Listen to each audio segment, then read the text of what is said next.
Hello students, मैं Sandeep Singh welcome करता हूं आपको आपके ही चैनल मैग्नेट ब्रेन्स हिंदी में, जहां पर हम मिलते हैं हमारे फिजिक्स सब्जेक्ट के साथ। एंड अब मैं लेकर के आ गया हूं आपके लिए प्रैक्टिकल क्वेश्चंस को, अल्टीमेटली कहूं तो प्रैक्टिकल्स को। भाई आपके स्कूल में जो प्रैक्टिकल्स परफॉर्म होते हैं वो किस तरीके से करने होते हैं एंड उसमें क्या रीडिंग्स निकालनी होती है हमें, और किस तरीके से इसको हमारे एक्सपेरिमेंट की कॉपी में, प्रैक्टिकल की कॉपी में लिखना होता है। साथ ही साथ अब हमारे एग्जामिनेशंस बिल्कुल पास आ चुके हैं एंड हमें एग्जाम में भी इन प्रैक्टिकल्स को परफॉर्म भी करना होता है, एज वेल एज उसमें हमें रिटन वर्क भी कंप्लीट करनी होती है, मतलब लिखना भी होता है। साथ ही साथ हमारे से वाइवा क्वेश्चंस भी पूछे जाते हैं।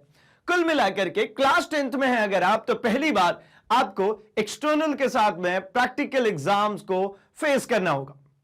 तो चलिए भाई देखते हैं किस तरीके से इस प्रैक्टिकल को हम परफॉर्म करेंगे, कौन कौन से apparatus इसके अंदर में लगते हैं, कौन कौन सी सावधानियां इसमें बरतनी होती है, क्या रहने वाला है इसका प्रोसीजर, और किस तरीके से हम कॉपी में इन सभी चीजों को लिखेंगे।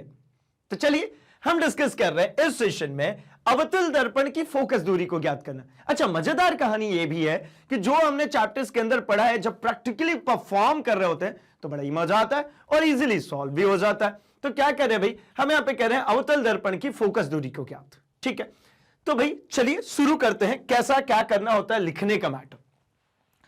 तो सबसे पहला काम होता है कि भैया आप लिखते हैं उद्देश्य। ठीक है, हेडिंग है हमारी क्या, अवतल दर्पण की फोकस दूरी। कॉपी में सबसे पहले क्या लिखेंगे आप, उसका उद्देश्य, कि मतलब अब करने क्या जा रहे हैं। तो उद्देश्य क्या है भाई, किसी दूरस्थ वस्तु का प्रतिबिंब प्राप्त करना तथा अवतल दर्पण की फोकस दूरी ज्ञात करना। एक्चुअली फोकस दूरी ज्ञात करना है तो आपको पता है अवतल दर्पण से अगर आपको फोकस दूरी ज्ञात करना है तो आप रखिए अनंत पे किसी वस्तु को, उसकी प्रतिबिंब फोकस पे बनेगी। तो इसीलिए मैंने क्या किया, एक ऑब्जेक्ट को बहुत दूर रख दिया। जब दूर रख दिया ऑब्जेक्ट को तो उसकी इमेज मुझे फ्रेम करानी है। कहां पर फ्रेम होगी, तो इसकी इमेज फ्रेम होगी वो है हमारी फोकस पे।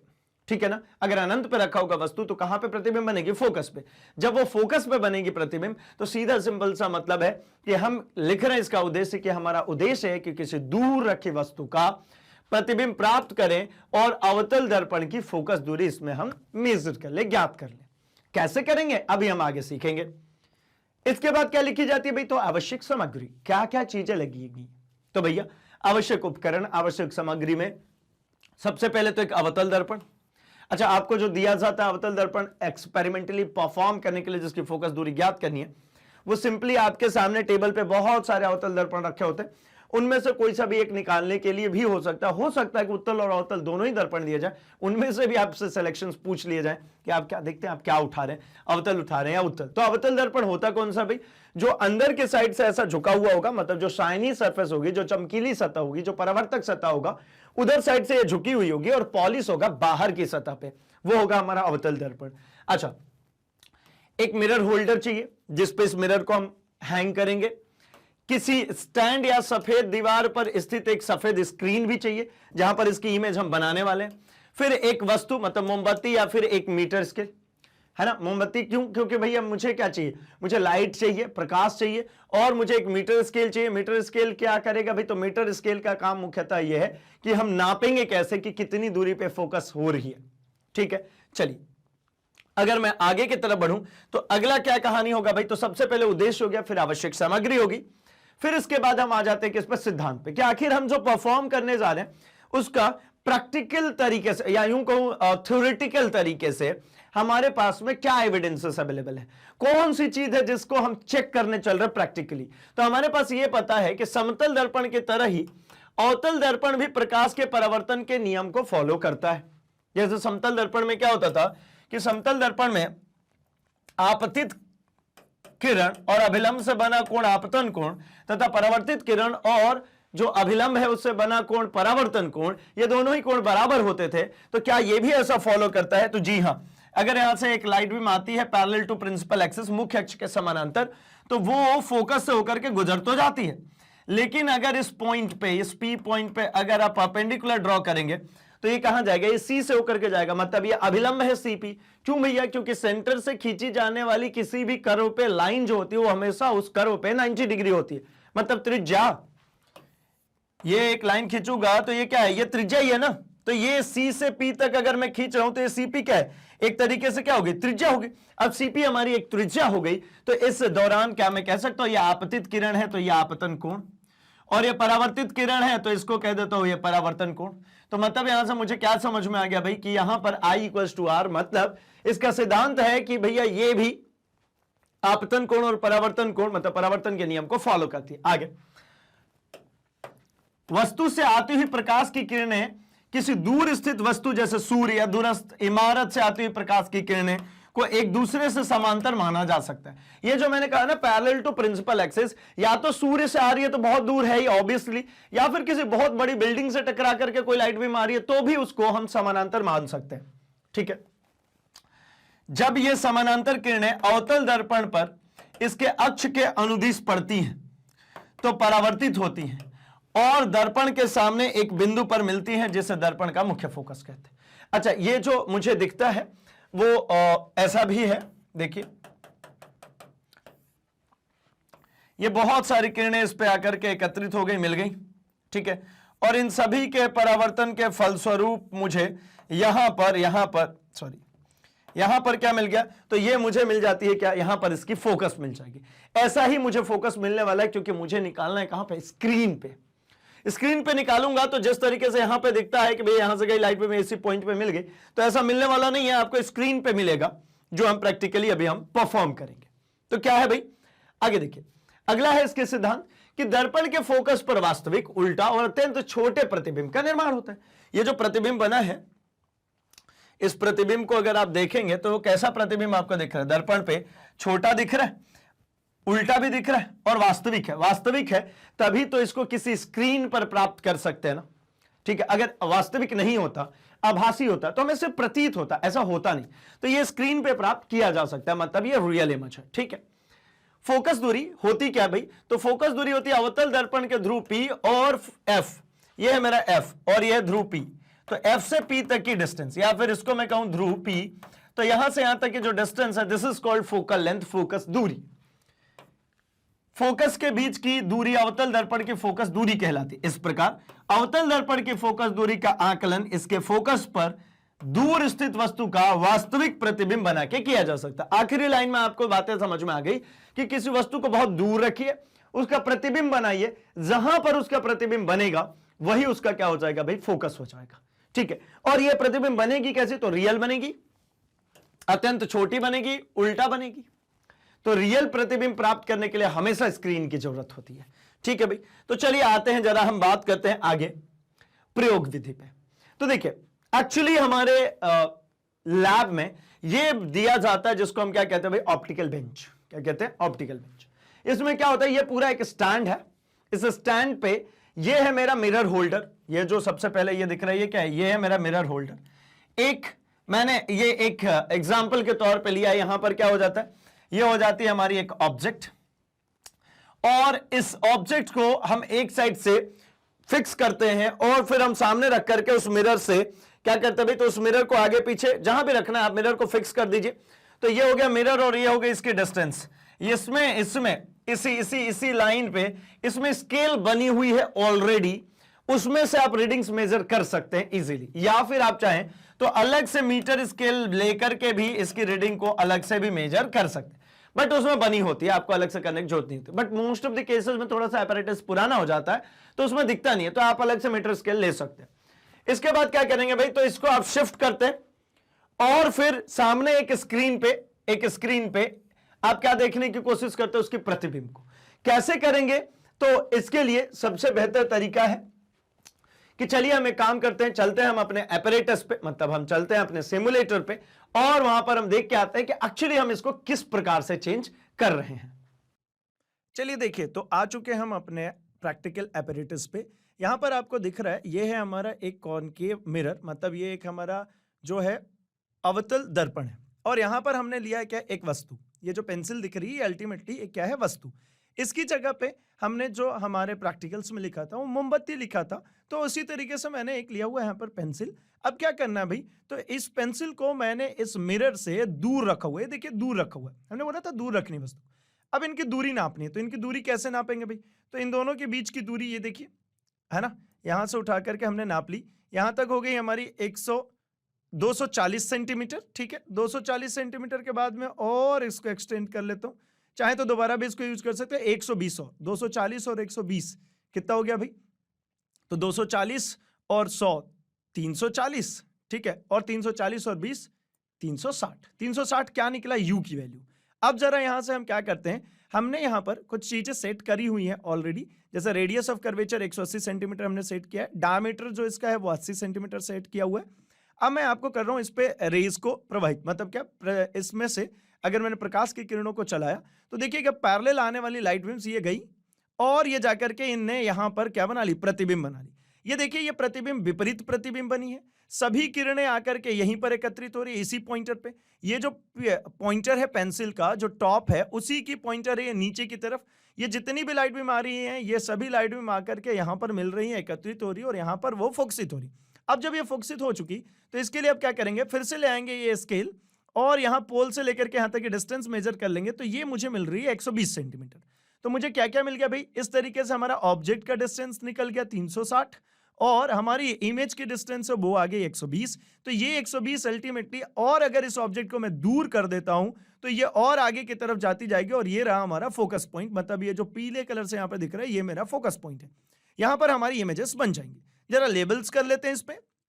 तो ये वास्तविक इमेज बन रही है, ये जो प्रतिबिंब है ये वास्तविक प्रतिबिंब है, उल्टी बनी हुई है, ठीक है। चलिए तो इसमें थोड़ी सी बात और मैं सिखाता हूं। मुझे अगर इस ऑब्जेक्ट को देखिए जैसे जैसे मैं पास लाऊंगा प्रतिबिंब देखिए धीरे धीरे बढ़ती चली जा रही है और बढ़नी भी चाहिए, और ये फोकस से दूर जाती जा रही है, ये जाती जा रही है, जाती जा रही है, जाती जा रही है। अगर मैं इस कंडीशन पे आ गया यहां पर, अगर ध्यानपूर्वक अगर आप देख पाएंगे, थोड़ा सा और आगे करता हूं, अभी देखिए तो जितना बड़ा वस्तु है उतनी ही बड़ी प्रतिबिंब बनी है, वास्तविक बनी है। मतलब ये कौन सा कंडीशन हो गया भाई? ये सेंटर ऑफ कर्वेचर हो गया। मतलब ये क्या हो गया? वक्रता केंद्र पर रखी है वस्तु तो इसकी प्रतिबिंब भी बन रही है वक्रता केंद्र पर, विपरीत बन रही है और समान आकृति की। लेकिन जैसे इससे और फोकस के करीब जाना शुरू हो जाएंगे, ये देखिए इसकी प्रतिबिंब बड़ी बनती चली जा रही है, बड़ी बनती चली है। अच्छा, इसकी प्रतिबिंब को प्राप्त करने के लिए अगर ध्यान से देखेंगे तो यहां पर भी मैंने एक स्क्रीन रखा हुआ है, क्योंकि ये वास्तविक प्रतिबिंब है और वास्तविक प्रतिबिंब हमेशा ही एक स्क्रीन पर ही मिलेगा। अब ऐसे ही इसको लेके चलते जाइए तो मैं पहुंच गया कहां लेकर के? ये फोकस पे। फोकस पे जैसे ही गया ये देखिए पैरेलल लाइंस बन गई, इसके पीछे भी ये लाइंस बननी शुरू हो गई। ये पूरी लाइंस कैसी बन गई? पैरेलल। तो मतलब ये इमेज कहां बनेगी? अब अनंत पे बनेगी। किंतु मैं इसको लेकर के आगे बढ़ता हूं तो देखिए ये जो ऊपर लाइनें आपको दिख रही हैं, ये ऊपर वाली लाइनें आप ध्यान से देखेंगे तो मर्ज होती हुई दिखेंगी, और नीचे वाली ये जो लाइनें दिख रही है जो वास्तव में प्रकाश की किरणें यहां से परावर्तित होकर चली गई, ये फैलना शुरू हो जाएंगी। जैसे जैसे फैलती जाएंगी देखिए यहां पर इस दर्पण के पीछे एक प्रतिबिंब बनने लगा और बड़ी प्रतिबिंब बन रही है, लेकिन ये आभासी है, ये वास्तविक नहीं है, क्योंकि प्रकाश किरणें तो यहां से मुड़कर के आगे चली गई। ये पीछे डॉटेड लाइंस की द्वारा ये किरणें, ये जो किरणें हैं ये बनाई जा रही हैं। मतलब ये जो प्रतिबिंब बन रहा है ये दर्पण के पीछे बन रहा है, और कैसा बन रहा है? आभासी। खैर, ये तो रही हमारी इसकी पूरी बिहेवियर किसकी? हमारे कॉनकेव मिरर की, मतलब अवतल दर्पण की। किंतु जो हमारे लिए सिचुएशंस यहां पर दी गई है, जिसके लिए हमने काम करना शुरू किया था, वो हमने किया है किसके लिए भी? कि वस्तु को जब हम यहां पर रखेंगे दूर तो इसकी इमेज बनती है कहां पर? फोकस पे। मैं इस वस्तु को और अगर दूर करते जाऊं तो ये और पास आता चला जाएगा और ये फोकस पे जाकर के केंद्रित हो जाएगा। यहां से हमने इसकी फोकल लेंथ निकाली।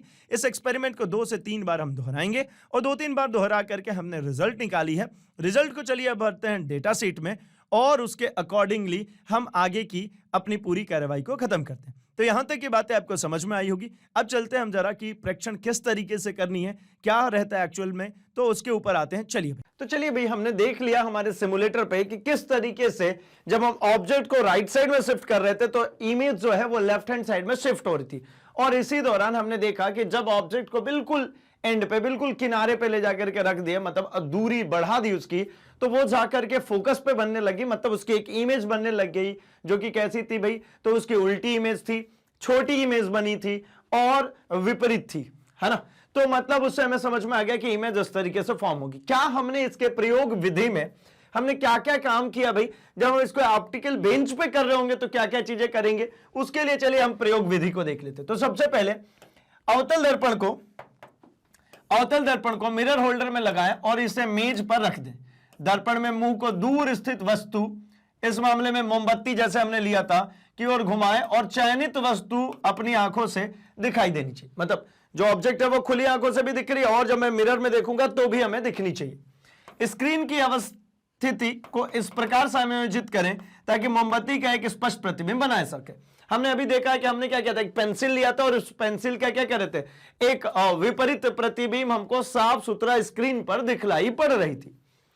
मीटर स्केल की मदद से अवतल दर्पण की स्क्रीन के बीच की दूरी मापे और प्रेक्षणों को प्रेक्षण तालिका में दर्ज करें। क्या करना भाई, हमको अलग अलग जगह पे मोमबत्ती को रखना है और उसके अकॉर्डिंगली मेजर करनी है क्या डिस्टेंस, कि मिरर से वो प्रतिबिंब की दूरी कितनी है, मिरर से उस वस्तु की दूरी कितनी है, और इसको प्रेक्षण तालिका में लिखनी है। कैसे, तो इस प्रयोग के 2 या 3 बार दोहराएं और फोकस दूरी का मध्यमान ज्ञात करें। तो हम जब लिखेंगे इसके लिए किसका मान, हम u का मान लिखेंगे, v का लिखेंगे, और हर एक u v के लिए क्या निकालेंगे, 1/f। बेसिकली हम तो निकालेंगे f, लेकिन फॉर्मूला क्या होता है, 1/f is equal to 1/v plus 1/u। तो ऐसा करके 1 मिलेगा। इसी तरीके से करके दूसरी बार में जब प्रतिबिंब की दूरी और वस्तु की दूरी निकालेंगे तो f2 मिलेगा, f3 मिलेगा, f4 मिलेगा। आप जितनी ज्यादा बार दोहराएंगे आपको प्राप्त होगा कि भैया ये जो वैल्यू आ रही है फोकस की वो थोड़े बहुत वेरिएटेड आ रही है, थोड़ी बहुत अलग अलग आ रही है, बहुत ज्यादा नहीं बहुत कम, लेकिन वेरिएशन आएगा। ठीक है, तो क्या करेंगे, इन सभी वेरिएशंस को लिखिए। जैसे f1 में हमने मेजर किया तो 2.5 है, f2 में किया तो 2.4, f3 में किया तो 2.6, f1 2 3 इन तीनों को क्या करें भाई, माध्य निकाल लें। तो उठा करके काम कीजिए, इन तीनों को जोड़ के 3 से डिवाइड कीजिए। f मीन जो निकालना है, माध्य जो निकालना है, कितना हो जाएगा, 2.5 प्लस 2.4 प्लस 2.6 अपॉन में 3। जब आप इसको सॉल्व करेंगे तो कितना आएगा, 2.5 इसका मध्यमान। और वैसे भी दिख रहा है ऐसे 3 करते समय भी, है ना, 0.4 0.5 0.6 का बीच में तो 0.5 ही आता है। ये खैर आप जोड़ करके डिवाइड करिए, इतना ही आएगा 2.4 क्या, तो 2.4 सेंटीमीटर क्या हो जाएगा, सेंटीमीटर, क्योंकि ये पूरी मेजरमेंट किस में, सेंटीमीटर में। तो हमने क्या करी, हमारी प्रेक्षण तालिका में ये पूरी डिटेल को भर लिया। अब पूरी डिटेल प्रेक्षण तालिका में आ चुकी है और ये बन चुका है। तो भैया इसकी जो प्रयोग विधि है ना, इसमें क्या क्या करा है हमने, तो देखिए अवतल दर्पण को मिरर होल्डर में लगाया था और हमने इस तरीके से 2 या 3 बार इसको प्रैक्टिकल को परफॉर्म करके हमने प्राप्त कर लिया था क्या, इसकी एक्चुअल पोजीशनिंग क्या होगी। ठीक है, अब थोड़ी सी हम बात करते हैं इसमें किसकी भाई, तो मौखिक प्रश्नों की, है ना। आपसे कुछ वाइवा क्वेश्चंस भी पूछे जाएंगे। साथ ही साथ एक और बात मैं करते चलूं कि भैया इसमें क्या है, कुछ आपको सावधानियां भी रखनी होगी, है ना। थोड़ी सी मैं आता हूं वापस से, आपको इसमें क्या करना है भाई, सावधानियां और निष्कर्ष। तो सावधानियां क्या रखनी है भाई इसमें, कि जब आप इसको रख रहे होंगे ना, तो ये जो स्क्रू है इसको आप देख लीजिए, इसके ऊपर रख करके एक स्पिरिट लेवल कि क्या ये ऐसे टेढ़ा तो नहीं है। अगर टेढ़ा होगा तो रीडिंग सही नहीं आएगी, तो इसलिए इसको है ना प्रॉपरली लगाएं। जिस होल्डर में हम मिरर को लगा रहे हो वो होल्डर प्रॉपर हो, जहां पे हम वस्तु रख रहे हैं वहां से जो प्रतिबिंब देख रहे हैं उसको देखने के लिए उसी के लाइन में रहे। हम बाहर से ऐसे करके देखेंगे तो गड़बड़ आएगा भाई, उसी के लाइन में जाना पड़ेगा। मीटर स्केल को प्रॉपरली यूज करें। और रिजल्ट जो इसका निष्कर्ष आया वो ये है कि 2.5 सेंटीमीटर के 2.5 सेंटीमीटर का हमारा कौन है भाई, हमारा मिरर है। ठीक है, चलिए तो अब भाई क्या करें, तो मौखिक परीक्षा मतलब आपसे वाइवा क्वेश्चंस भी पूछे जाएंगे। और वाइवा क्वेश्चन जनरली क्या करते हैं, एग्जामिनर आपसे ही बोलते हैं कि भैया आप क्या पढ़ करके आए हो, है ना, और उसी में से क्वेश्चंस पूछ लेते हैं। Most of the cases actual practice में ऐसा ही होता है, बट कायदे से पूछते किस में से भाई, तो यही मतलब जो आपने प्रैक्टिकल परफॉर्म किया अल्टीमेटली उसी में से कुछ उठा करके पूछ ली जाती है। तो मैं कुछ ऐसे ही क्वेश्चंस लेकर के आया हूं जो कि इजीली मतलब कोई भी प्रैक्टिकल से जनरली क्वेश्चंस को पूछ लेता है। ठीक है ना, बट आपको कंप्लीट एनालिसिस करके जानी होती है, कंप्लीटली पढ़ के जाना होगा भाई। एक पतला लेंस और एक गोलीय दर्पण, प्रत्येक की फोकस दूरी +25 सेंटीमीटर है। एक लेंस है और एक दर्पण है, और जो फोकस दूरी है वो दोनों +25 सेंटीमीटर है। दोनों उत्तल है, दोनों अवतल है, लेंस उत्तल है और दर्पण अवतल है, या लेंस अवतल है और दर्पण उत्तल है। क्या होना चाहिए भाई, तो अगर मैं उत्तल की बात करता हूं, लेंस की पहले लाने वाली लाइट बीम को ये एक पॉइंट पे मर्ज कर देता है। ये फोकस दूरी, ये फोकस दूरी कैसी है, ये फोकस दूरी पॉजिटिव है। ठीक है, अगर इसी तरीके से मैं बात करता हूं किसकी, कॉन्वेक्स मिरर की, तो कॉन्वेक्स मिरर ये रही, उत्तल दर्पण की। उत्तल दर्पण क्या कहता है, जो भी लाइट बीम आती है इसको और दूर फैला देता है। ये जो लाइट बीम आएगी इसको क्या करता है भैया, और दूर फैला देता है। और हमें प्रतीत होती है कि इस जगह से है, तो यहां पर कौन है, यहां पर पोल, और यहां पर होता है ऑप्टिकल सेंटर। ऑप्टिकल सेंटर से दाहिने हो तो वो सब पॉजिटिव, पोल से भी दाहिने होगी तो कैसी होगी, पॉजिटिव। ये हो गया उत्तल लेंस और नीचे मैंने बना दिया उत्तल दर्पण, है ना, दोनों ही कॉन्वेक्स है। अगर मैं कॉनकेव की बात करूं, कॉनकेव, तो कॉनकेव में क्या होता है भाई, तो कॉनकेव में सी, अगर मैं लेंस की बात करता हूं तो ये रही कॉनकेव लेंस। क्या होता है, अगर कोई भी प्रकाश किरण आएगी तो इसको फैला देगा, सॉरी एरो उल्टा हो गया, ये फैला देगा, मतलब ये मुझे यहां से प्रतीत होगी कि यहां से आ रही है। तो क्या हुआ यहां पर, फोकस दूरी यहां पर ऑप्टिकल सेंटर, इस ऑप्टिकल सेंटर से किधर दिख रहा है, नेगेटिव साइड में, किधर दिख रहा है, नेगेटिव साइड में। लेकिन जैसे इसका अपोजिट हम काम करें, किसके लिए चले भाई, तो हम बढ़ते हैं किसके लिए, कॉनकेव मिरर में। तो इसमें भी पैरेलल आने वाली लाइट बीम्स को ये क्या कहता है, ये मर्ज करा देता है एक पॉइंट पे, इन सभी ने यहां पे एक फोकस पे मर्ज करा है। यहां पर कौन होगा, पोल, और पोल से लेफ्ट हैंड साइड में कोई भी चीज होगी वो कैसी हो जाएगी, नेगेटिव। तो बात तो समझ में आ गई होगी भाई कि अगर यहां पर 25 सेंटीमीटर का मेन रोल नहीं था, मेन रोल किसका था, इस पॉजिटिव का। अगर पॉजिटिव है तो दोनों को उत्तल होना पड़ेगा, पॉजिटिव है तो दोनों को उत्तल, और नेगेटिव होगा तो दोनों को अवतल। तो भैया इनमें से कुछ भी क्वेश्चन पूछा जा सकता है, मैंने पूरी केसेस आपको समझा दी। Now over to question number 2। यहां पे कह रहे हैं कि एक उत्तल दर्पण जिसकी फोकस दूरी f है, किसी वस्तु का प्रतिबिंब उसके बराबर आकार का बनता है, वस्तु को निम्नलिखित दूरी पर रखे जा सकते हैं, मतलब 2f पे रखे, f पर रखे, या f से कम रखे, 2f के बराबर रखे, 2f और 2f के बीच में रखे। चलिए तो इसकी बात कर लेते हैं, और इसका आंसर क्या होगा भाई, तो यहां पर एक छोटा सा करेक्शन कर लेते हैं, ये हम कह देते हैं कि ये लेंस है हमारा, ठीक है, लेंस के लिए कर लेते हैं, ठीक। तो लेंस के लिए आपको क्या लगता है भाई, लेंस के लिए क्या होगा, तो हमने ये 6 फॉर्म पढ़े हैं कि जब आप इसको रखेंगे कहां पर, एक्चुअली यहां पर देखिए ट्वाइस ऑफ फोकस पे जब आप रखेंगे, है ना, लेंस के केस में हम ये लिखते हैं, तो ट्वाइस ऑफ एफ पे अगर आप रखेंगे तो इसकी प्रतिबिंब भी बनती है कहां पर, ट्वाइस ऑफ एफ डैश पे, मतलब वक्रता केंद्र पर रखेंगे तो वक्रता केंद्र पर ही इमेज बनती है, और कैसी बनती है, तो बड़ी ना छोटी बराबर इमेज बनती है ना, बस कैसी बनेगी, उल्टा बनती है, वास्तविक बनती है लेकिन बराबर बनती है, तो कहां पर, 2f के बराबर, यानी सी ऑप्शन बिल्कुल सही हो जाएगा। कौन सा भाई, सी। ठीक, आगे बढ़ते हैं, क्वेश्चन नंबर 3 की बात करते हैं। एक दर्पण पर प्रकाश की समांतर पुंज पड़ रही है, परावर्तन के बाद पुंज की सभी किरणें वास्तव में एक बिंदु पर प्रतिच्छेदित होती हैं, तो वह यह एक दर्पण है, कैसा दर्पण है, वास्तव में जाकर के मिल रही है, तो कैसा दर्पण है भाई। अभी तो हमने ये एक्सपेरिमेंट ही किया है, इसको बताना तो बहुत ही ज्यादा आसान होगा कि भैया कैसे भी लाइट बीम आए, कहीं से भी लाइट बीम आए, ये सभी की सभी लाइट बीम जाकर के एक ही बिंदु पर जाकर के मिलती हैं। ये देखिए सब के सब एक ही बिंदु पर जाके, ये कौन सा दर्पण होगा, ऑब्वियस सी बात है यह अवतल होगा।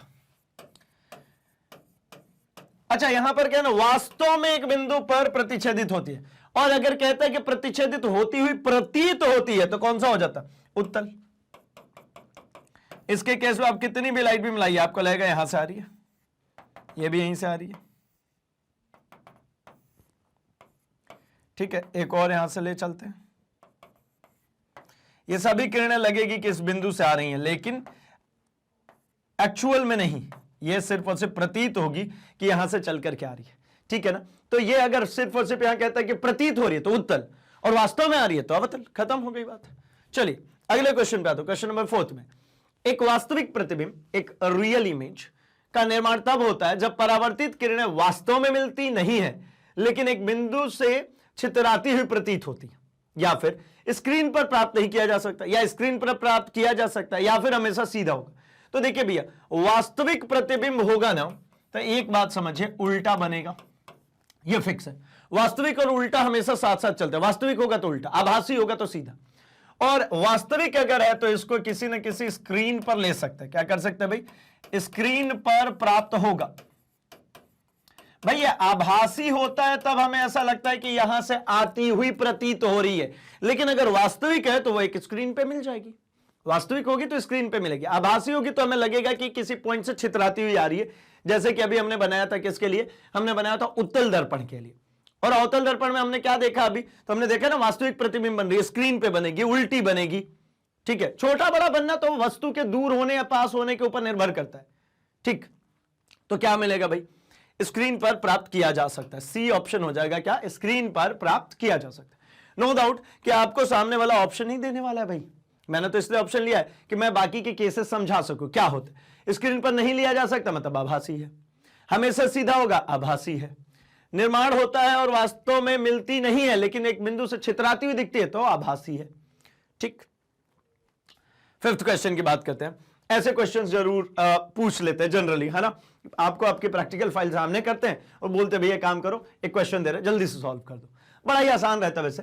2 सेंटीमीटर के आकार की एक वस्तु 10 सेंटीमीटर फोकस दूरी के अवतल दर्पण के सामने, है ना, 20 सेंटीमीटर की दूरी पर स्थित है। ज्ञात करें कि स्पष्ट प्रतिबिंब प्राप्त करने के लिए स्क्रीन को दर्पण से कितनी दूरी पर रखना चाहिए और निर्मित प्रतिबिंब का आकार और प्रकृति क्या होगी। तो आपको क्या लगता है, इसको सॉल्व करने के लिए दिए क्या क्या आप उसी, क्योंकि वाइवा तो बड़ी जल्दी जल्दी ली जाती है भैया, मौखिक प्रश्न है, तो उसमें आप सोचोगे लिखने का कैसे दे दिए, लेकिन लिखने का दिया जा सकता। और ये थोड़ा सा अगर आप दिमाग लगाएंगे तो पेन नहीं चलाना इसमें, है ना। क्या कह रहे हैं, फोकस दूरी कितनी है, 10। अच्छा, किसी दर्पण की बात हो रही है ना, कौन से अवतल की, और फोकस 10 सेंटीमीटर है और वस्तु कहां रखी गई भाई, यू की दूरी जो है 20 सेंटीमीटर है। मैं आपसे पूछता हूं आर कितना होता है, तो आप बोलेंगे ट्वाइस ऑफ एफ, तो मतलब 2 गुणे 10, यानी आर की वैल्यू कितनी होगी, 20 सेंटीमीटर, यानी आर भी 20 सेंटीमीटर, यू भी 20 सेंटीमीटर। यानी वस्तु कहां रखी गई है, वस्तु वक्रता केंद्र पर रखी गई है। वस्तु कहां रखी गई है, वक्रता केंद्र पर। और जब वस्तु को वक्रता केंद्र पर रखेंगे तो इसका प्रतिबिंब कहां बनेगा, इसका प्रतिबिंब भी वक्रता केंद्र पर ही बनेगा। कैसा बनेगा भैया, तो वास्तविक बनेगा। वास्तविक होगा तो उल्टा होगा ही होगा, वास्तविक बनेगा, उल्टा बनेगा,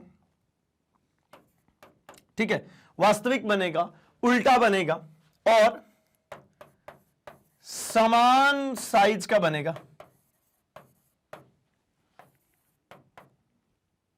स्क्रीन पर प्राप्त होगा। भैया सीधी बात है, ये वास्तविक है तो ये स्क्रीन पर होगा, है ना। कहीं ना कहीं जाकर के इसको स्क्रीन देनी पड़ेगी, मतलब कहीं ना कहीं जाकर के ये बनेगा किसी न किसी सतह पे। तो देखिए प्रतिबिंब 3 सेंटीमीटर,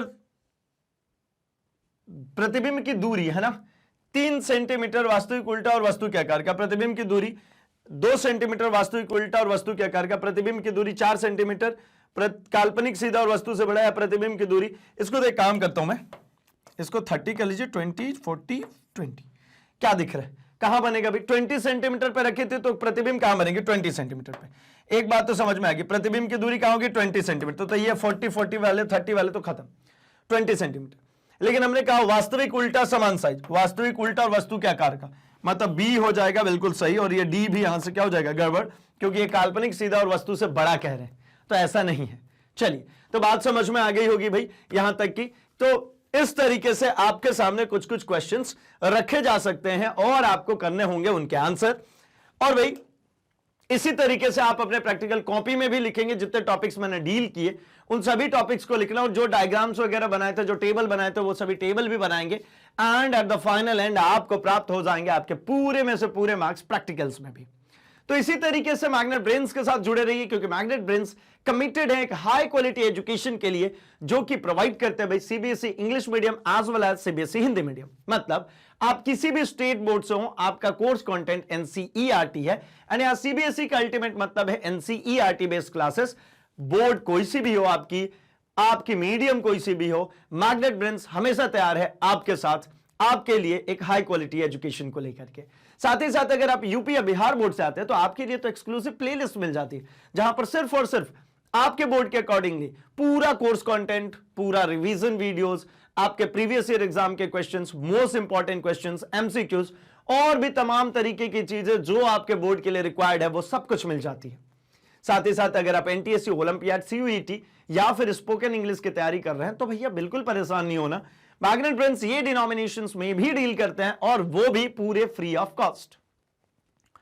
तो भाई इस वीडियो के डिस्क्रिप्शन बॉक्स में जाइए, वहां पर आपको एक लिंक मिलेगी, लिंक को फॉलो करके आप अपने लिए मैग्नेट ब्रेन्स द्वारा एक्सक्लूसिवली आपके लिए बनाई हुई बुक्स एंड ई बुक्स को ऑर्डर कर सकते हैं। तो फटाफट जाइए और ऑर्डर कीजिए। साथ ही साथ जिस तरीके से आप हमारे YouTube चैनल के साथ में जुड़े हुए हैं, इसी तरीके से आप हमसे कनेक्ट हो सकते हैं हमारे social media platform, that is Facebook, Instagram, Twitter, Telegram पर भी, जहां पर आप अपने कोई सुझाव, कोई सजेशन है वो हम तक पहुंचा सकते हैं। और हमारी तरफ से कोई नई इंफॉर्मेशन आती है, कुछ नई अनाउंसमेंट्स आती है, वो जल्दी से जल्दी आप तक पहुंच सकती है। तो फटाफट से इस वीडियो को लाइक कर दीजिए, चैनल को सब्सक्राइब एंड इसे उन दोस्तों तक भी शेयर कर दीजिए जिन्हें इसकी सख्त जरूरत है, क्योंकि बहुत जल्द पेपर होने वाले हैं। चलिए भाई, तो इसी कमिटमेंट के साथ कि मैं एक नए एक्सपेरिमेंट के साथ में मिलूंगा अगले सेशन में, तब तक के लिए थैंक्स फॉर वॉचिंग।